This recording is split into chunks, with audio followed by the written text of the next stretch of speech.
parler essentiellement du traitement et de la surveillance des hypothyroïdies congénitales. Et comme tout à l'heure, mon ami Marc Nicoloni, il a soulevé un peu ce problème de traitement parce que maintenant, il y a quand même un consensus pour le traitement et la surveillance.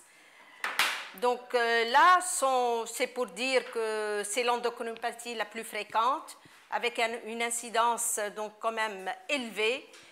Ça représente la principale cause du retard mental évitable. C'est pour ça qu'on insiste d'instaurer le dépistage néonatal qui est instauré depuis 1978 en France, mais en fait il a commencé dans d'autres pays depuis 1970 par un prélèvement à la maternité entre 48 heures et 72 heures de vie. Donc ça va permettre le diagnostic précoce et le traitement avant J10 à dose adaptée que nous allons voir par la suite, ce qui va préserver donc le pronostic de cette maladie. S'il vous plaît, je n'arrive pas à passer les diapos. Voilà. Donc là, ça a été très bien dit que le rôle des hormones thyroïdiennes est sur le développement essentiellement cérébral qui commence donc en anténatal et que les récepteurs pour les hormones thyroïdiennes s'expriment dans le cerveau pendant le premier trimestre de la grossesse.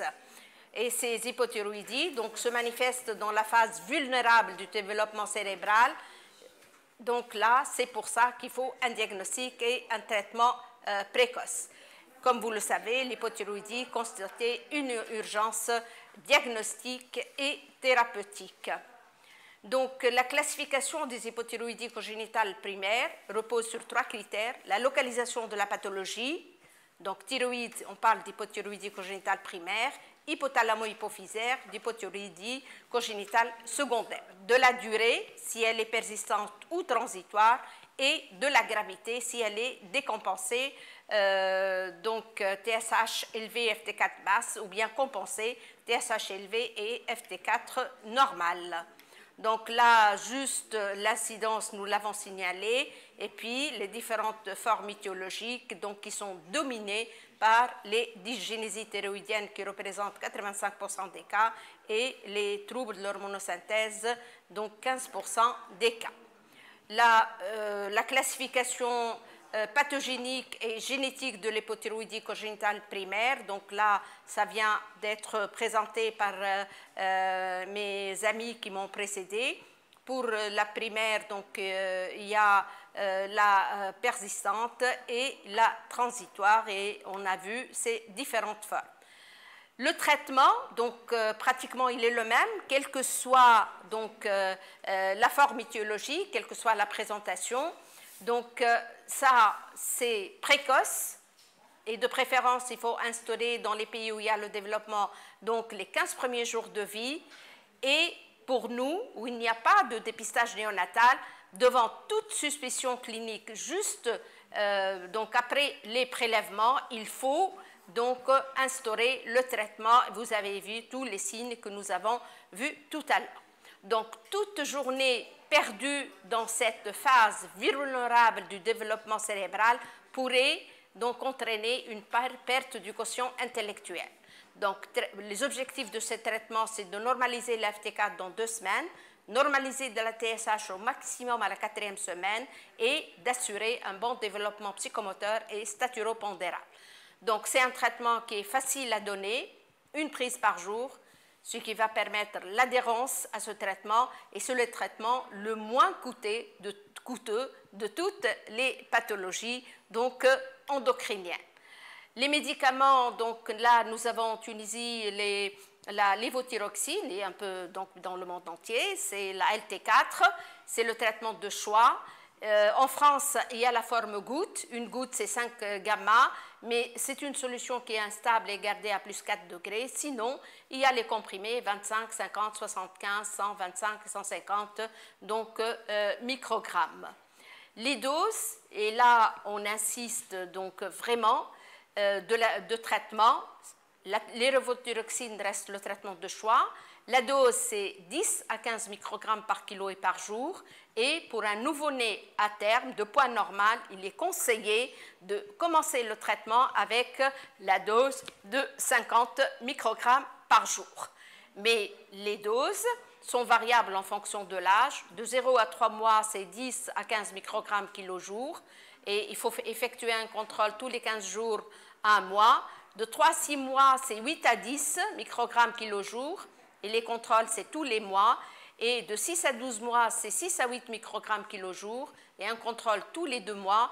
Et de 1 à 3 ans, c'est 4 à 6 microgrammes kilo-jour tous les 2 à 3 mois. Le mode d'administration, donc là, tout le monde pratiquement, c'est une prise le matin à jeun. Donc, les comprimés seront écrasés et dilués dans 1 à 2 ml d'eau ou bien dans du lait maternel. Ne pas le mettre dans le biberon car le bébé peut ne pas terminer son biberon et les doses oubliées peuvent être prises plus tard dans la journée. Attention, donc un traitement initié tardivement après 20 jours de vie et à de doses faibles. Donc, ça va entraîner un retard de la maturation jusqu'à l'âge de 3 ans et une perte du quotient intellectuel de 6 à 22 points. Donc, c'est primordial de donner le traitement précoce à dose adaptée et bien sûr pour éviter ce retentissement. Donc, une TSH élevée, ça veut dire qu'il y a une mauvaise observance du traitement et une dose faible à adapter selon le poids et l'âge. L'objectif, c'est maintenir la FT4 dans le quart supérieur de la zone normale pour l'âge et la TSH inférieure à 5 milliunités par millilitre. Donc le traitement, il y a le traitement médical, mais aussi il faut bien informer les parents et cette information doit être donnée par un médecin traitant et expérimenté, les informer sur les causes de l'hypothyroïdie congénitale, l'absence de toute relation entre le style de vie durant la grossesse et l'hypothyroïdie congénitale, parce que parfois les parents hésitent, est-ce que c'est moi qui est responsable, il y a ceci et cela. Le traitement substitutif strict et à vie pour un bon développement cognitif, l'administration correcte du traitement, les informer sur la réduction de la résorption de la lévothyroxine par l'ingestion de soja, de fer, de calcium, les informer qu'au niveau intestinal, la lévothyroxine peut former des complexes avec le calcium, le fer, l'aluminium, le soja et la cholestéramine. Donc, et ça a entraîné une diminution de l'absorption du médicament et une élévation de la TSH. Et bien sûr, insister sur l'importance de la compliance au traitement et des contrôles continus à la consultation externe. La surveillance va se baser bien sûr sur les mesures anthropologiques, le poids, la taille, le PC, avec les courbes, sur le développement psychomoteur et biologiquement sur le dosage de la FT4 et la TSH tous les 15 jours jusqu'à une TSH normale et puis tous les 1 à 2 mois jusqu'à l'âge de 12 mois et entre 1 an et 3 ans tous les 3 à 6 mois et au-delà de 3 ans on peut faire même un contrôle annuel. Tout changement donc de dose nécessite un contrôle de la FT4 et la TSH après 4 à 6 semaines de traitement. La surveillance radiologique, c'est l'évaluation de la maturation osseuse une fois par an et bien sûr un audiogramme avant l'âge scolaire, puis si nécessaire. Donc pour l'évolution sous traitement, généralement le poids, la taille quand les enfants ils sont diagnostiqués et traités précocement à dose adaptée, ils rejoignent la courbe et le poids normal et généralement on dit qu'ils gagnent pratiquement une DS par année de traitement. Donc pour le développement psychomoteur, généralement il est satisfaisant si on a commencé le traitement précocement. En général, il n'y a pas d'hypoacusie neurosensorielle, pas de troubles cognitifs et pas de troubles du comportement. Certains auteurs ont rapporté des anomalies mineures telles qu'un dysfonctionnement de la coordination motrice fine. La scolarité est généralement normale chez les enfants qui ont bénéficié d'un diagnostic néonatal et d'un traitement précoce et le rattrapage de la maturation aussi se fait normalement.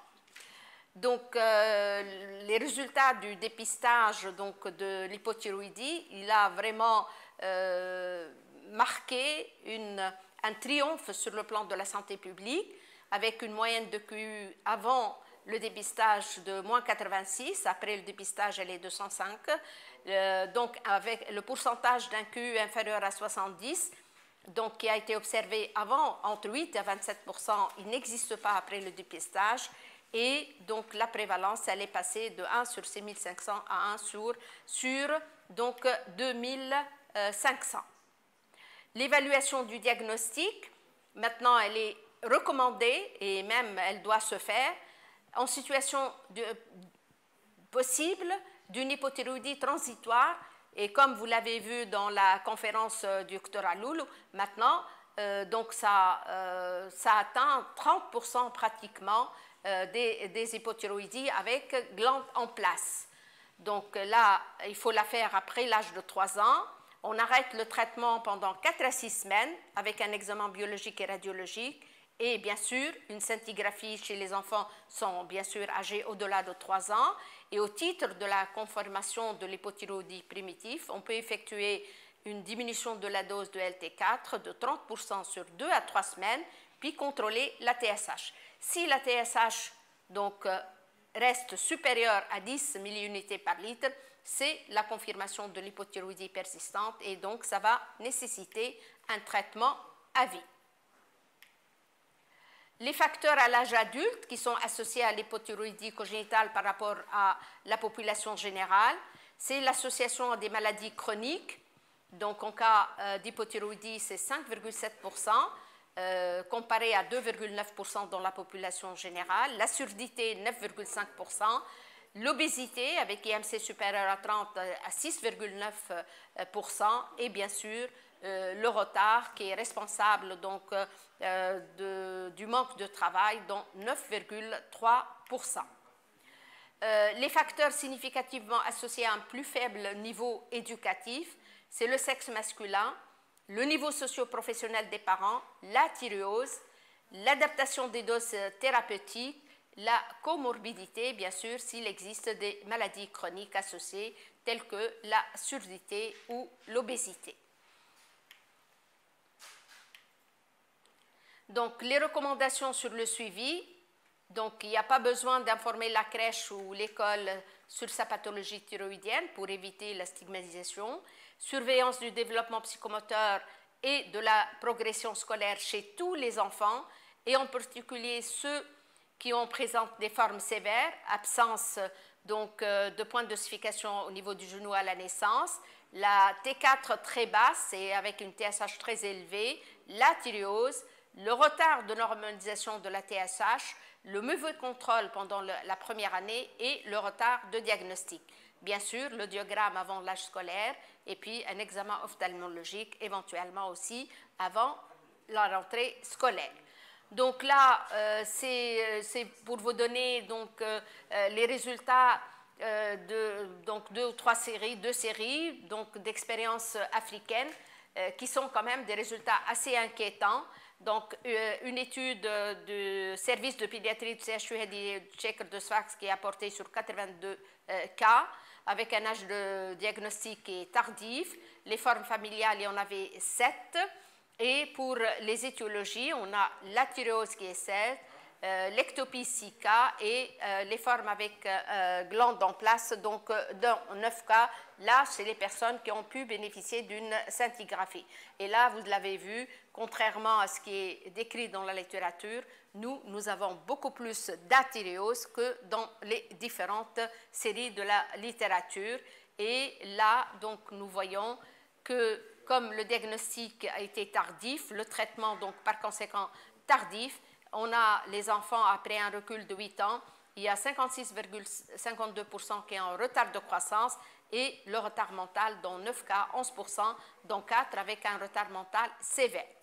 Là, c'est une série du Dakar et là, c'est vraiment, vous avez pratiquement sur 25 cas et vous avez le retard mental, le retard psychomoteur qui était le motif de consultation chez 92,85% des cas. Donc, nous avons là beaucoup d'efforts à faire en matière de diagnostic précoce et en attendant le dépistage néonatal et d'améliorer le pronostic.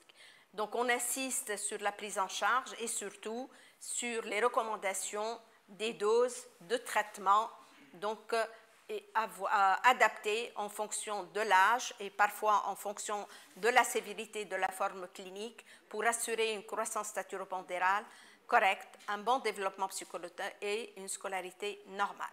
Donc, insister sur l'adhésion au traitement parce que souvent avec les parents, on a beaucoup de difficultés et le dépistage néonatal reste une nécessité et un combat au quotidien pour la généralisation dans tous les pays et à tous les enfants afin de préserver l'handicap. Et je vous remercie.